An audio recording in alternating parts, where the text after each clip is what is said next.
Bonjour, notre méditation du jour, créée à l'image de Dieu.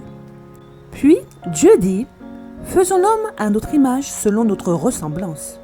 Genèse 1, verset 26.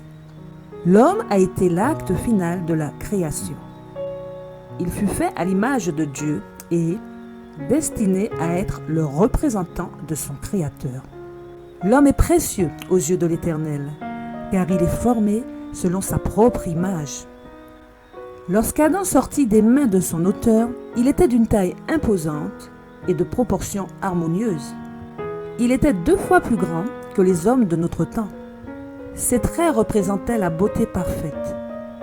Son teint, ni blanc ni blafard, mais de coloration vermeille, resplendissait de santé. Je m'arrête ici. Un teint vermeil resplendissant de santé. Couleur rouge, couleur sang, bien oxygénée. Puis le péché est apparu chez nos premiers parents. Tout éclat de pureté a disparu. Le péché a tout terni, même le teint de l'homme.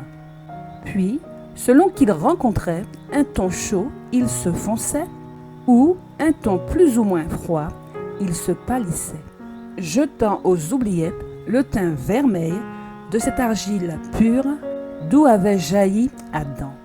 Puis ces différents tons ont créé de différentes couleurs de peau. Et très vite, la seule race d'Adam est devenue des races multiples d'êtres humains. Car l'éclat vermeil d'Adam a produit ton sur ton et teinte sur teinte. Et nous n'avons pas su apprécier cette diversité, car c'est le péché qui l'a engendré. Et nous avons laissé l'ennemi de nos âmes nous plonger dans des haines et des guerres raciales. À quoi bon revendiquer une couleur qui n'est pas d'origine? N'oublions pas que tout ce que le péché a produit sera détruit. Si le péché n'avait pas fait son entrée dans le monde, nous serions tous de la même couleur que notre sang. Le seul bagage que nous emporterons avec nous dans la nouvelle Jérusalem est notre caractère. Alors ôtons de nos cœurs ces haines et propos raciales. Et si nous regardons à Jésus et à Jésus seul, nous ne remarquerons plus ces différentes couleurs de peau.